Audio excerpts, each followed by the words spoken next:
Hi guys, welcome to another video with me, Clarice, and in this video I am going to be doing something a little bit different.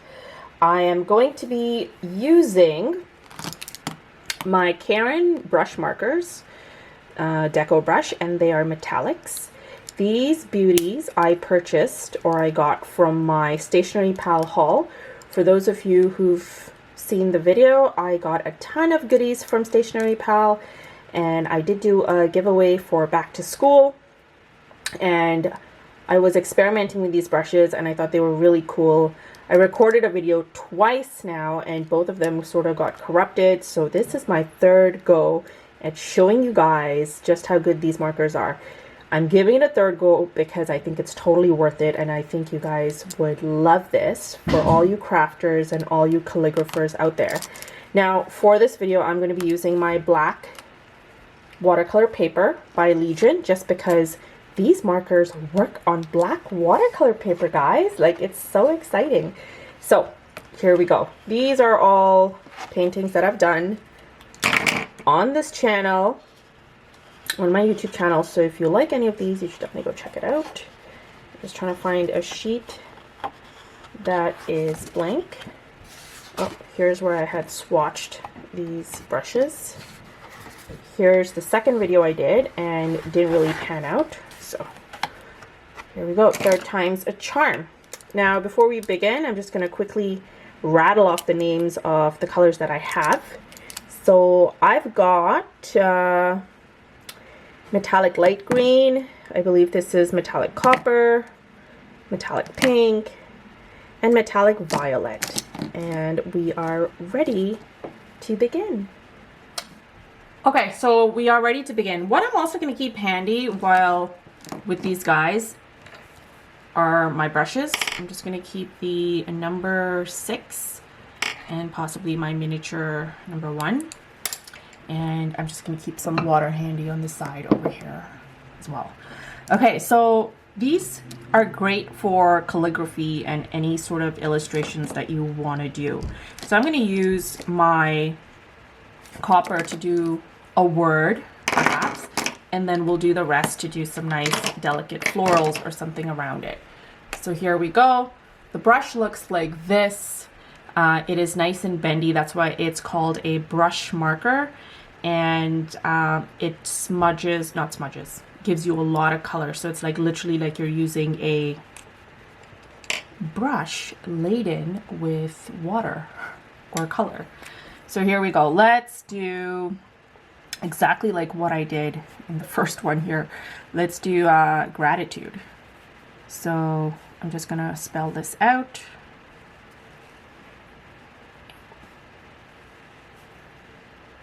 Pressing down.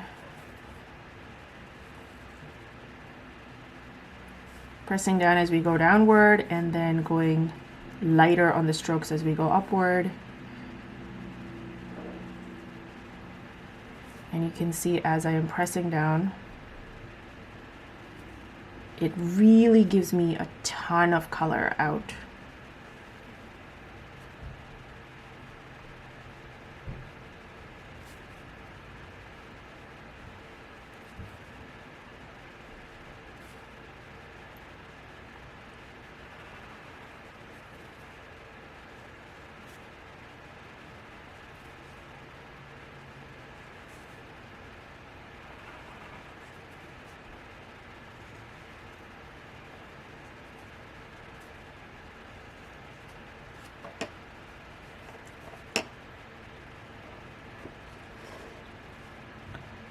I am kind of going off kilter, I know.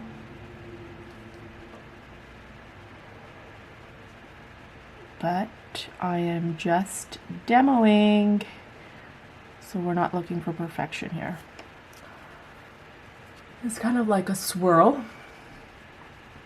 I like calligraphy, but I don't practice it enough, so this is the best you will get on a whim without me actually planning anything and just going with the flow. And you can perfect your stuff if you need to. I certainly want to. I'm just going to touch up a little bit and do my flourish of a cross for my T.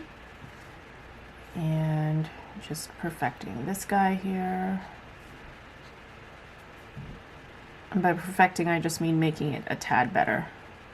There's only so much you can do at this point. It's unevenly spaced, I know, but meh. Still showing you guys what you can do with this. All right, so I want to do like, okay, that was stupid, but that's okay. We're gonna stick with this because, as I mentioned, I'm not trying to do something super amazing. So this is what that looks like over here. Now the metallics don't show as much on the black paper, but you can see how intense the color is. Like the paper just like absorbs things immediately. So we'll leave the gratitude as is, and we'll move on to doing the embellishments around it. And this is where these markers, I think, truly shine. I'm going to start off with using the pink, and I'm going to keep my number 6 handy. I'm going to keep the water here so I'm not reaching over constantly. And here we go. Same spiel. Yeah. And it's stamped and ready. And what I'm going to do is just do a couple of strokes, like 5 little points, and then make a flower from it. So here we go.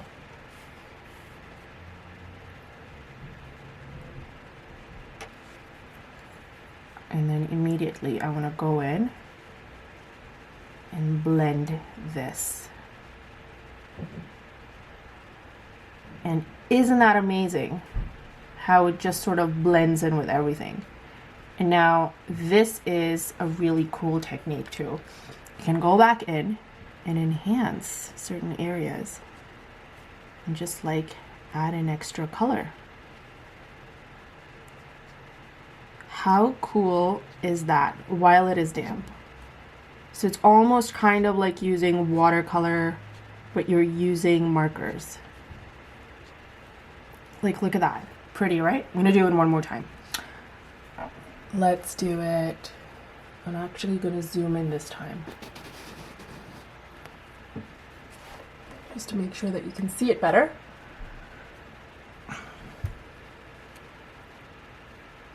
And let's do this flower. Let's do it here. 1, 2, 3, 4, 5. And then immediately I want to get in and add these strokes in, because if it dries up just like watercolor, then you lose your chance and it just gets absorbed into the paper. And then right away I'm just going to go in, add a couple of strokes to kind of really enhance the feel or the look of this flower.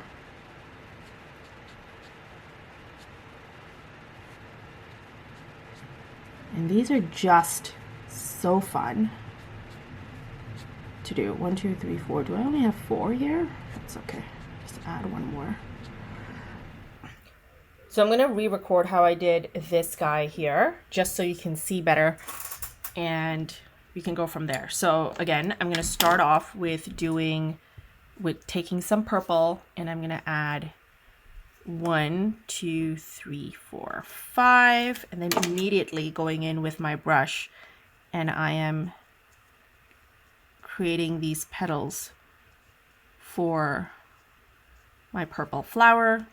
And then as soon as that's done, we're going in and we're adding light little strokes of the pink to help it sort of blend along. And you can see how some strokes are light or thin and some are thicker. And then I'm kind of helping the pink blend along as well. So it really depends on how much water you have, how damp the paper is, all these elements, but you can absolutely have a lot of control over how this ends up looking if you just kind of experiment and try your hand at it. I'm going to add a little bit more of the purple to the center so it stands out some more. And there we go. And just for old time's sake or a good measure, let's do one more. Let's make that one over here. And I'm actually going to add pink to it right away. And then I'm going to get the water.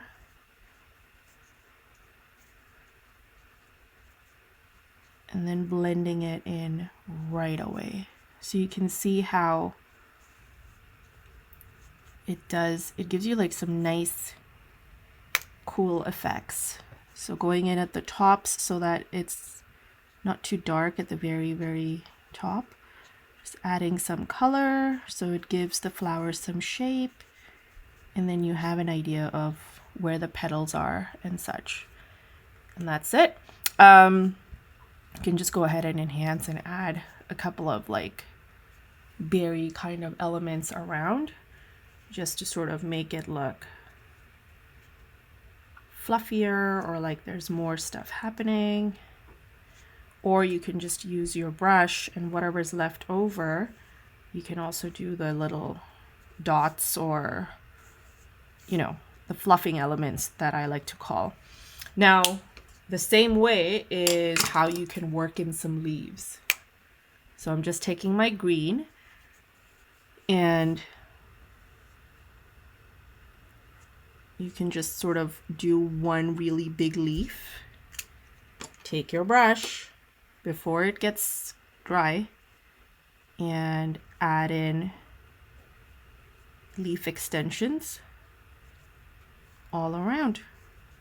So you're literally using the one stroke to sort of create a ton more of greenery around if you want, instead of like continuously using tons, or every time you add a leaf you sort of go in with the color. No, you can just take color directly from that first stroke and then add more. I'm going to do some here too, because this way I can get some nice darks and lights. And just adding it ever so lightly. I'll just add a nice bigger leaf here at the kind of coming out this way maybe, because we've got one at the top here. So makes sense to have one down.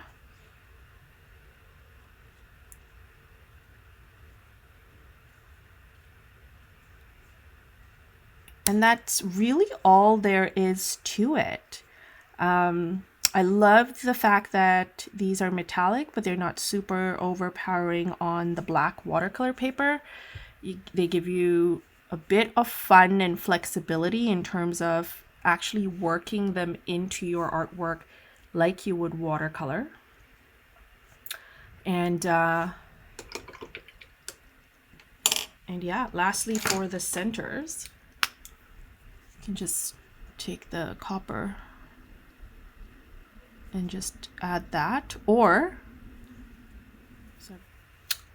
I can use my Posca marker right here, also from Stationery Pal, and add nice little dotted center for these guys over here. And so now you can see the difference between, like, if you add the copper versus the white just stands out with a nice pop. Just adds so much more in comparison to this. And then you can even add little details into your leaf to kind of like make it look like it's shining, or something. Whites always add such a nice enhancement to things, I find.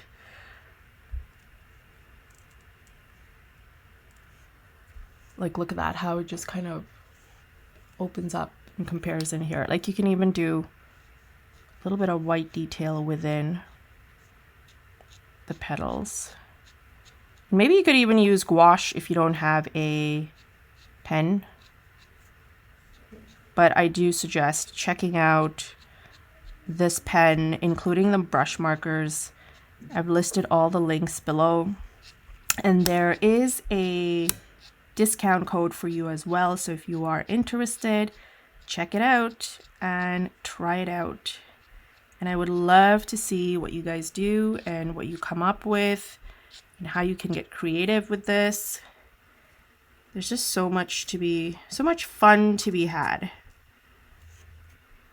Yeah. All right, and that's it, guys. Thanks so much for watching. Let me know in the comments what you thought, and if you knew about this technique. And also, if you like this video, please do hit the like button and consider subscribing. It really does help my channel grow.